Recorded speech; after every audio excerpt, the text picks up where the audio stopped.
Hey kids, it's Christmas time, and one of the best memories I have of Christmas would have been when my mommy would read bedtime stories for me, and we are going to do just that. So grab your blankies, get comfy, and we are going to read Little Red Riding Hood.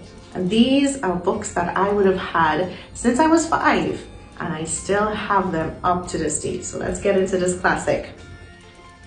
Once upon a time, there was a little girl who was called Little Red Riding Hood because she often wore a bright red cape and hood. She and her mother lived in a little house near the edge of the forest. One bright sunny day, Little Red Riding Hood was outside playing when her mother called, "Please go to grandmother's house and take a basket of goodies." Then her mother reminded her not to stop along the way and not to talk to anyone, but to go straight to grandmother's. Little Red Riding Hood took the basket and waved goodbye to her mother. As she skipped along the path through the forest, she heard birds singing and watched the animals scurrying about. Chipmunks and squirrels were collecting nuts. Rabbits were nibbling leaves and grass. Seeing some beautiful flowers growing beside the path, Little Red Riding Hood stopped for just a minute to pick some flowers for her grandmother. Suddenly, a wolf appeared. What are we going to do now? In a loud voice that frightened Little Red Riding Hood, the wolf said that he was hungry and asked for something to eat. The little girl was very polite and told him that the goodies in the basket were for her grandmother.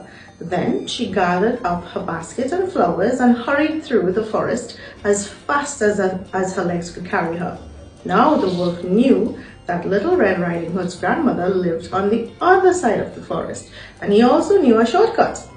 So he hurried through the trees to get to the house before Little Red Riding Hood would.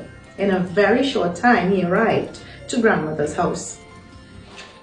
When he got to the house, the hungry wolf knocked on the door. Little Red Riding Hood's grandmother opened it, and the wolf rushed in and tied her up. How frightened she was! Then he put on one of her nightgowns and her glasses. He was ready to get into grandmother's bed just as the little girl opened the door. Little Red Riding Hood hurried along the path in the forest carrying the basket and flowers for her grandmother, and she had no idea that the wolf had decided to go to grandmother's house too, or that he got into the house and was in her grandmother's bed. I don't think this is going to be good. The wolf, trying to make his voice sound like grandmother's, called, "Come in, my dear." Little Red Riding Hood was surprised to see her grandmother in bed. "Come closer, my dear," said the wolf. She did, and then she said, "Grandmother, what big ears you have." "Oh, the better to hear you with, my dear," answered the wolf. "Grandmother, what big eyes you have." "The better to see you with," said the wolf. "Oh, grandmother, what big teeth you have."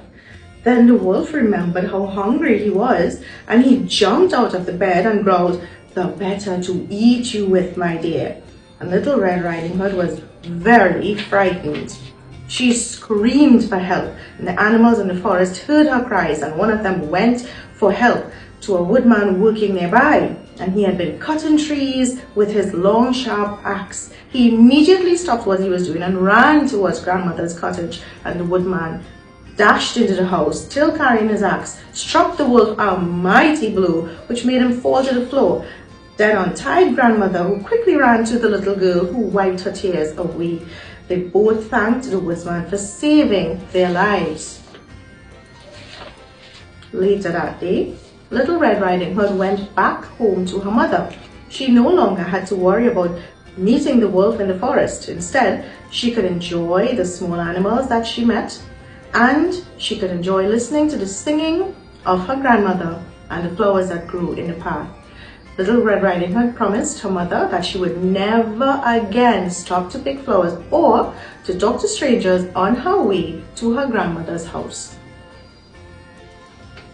So I hope you enjoyed our bedtime story, and I want to wish you good night and sweet dreams.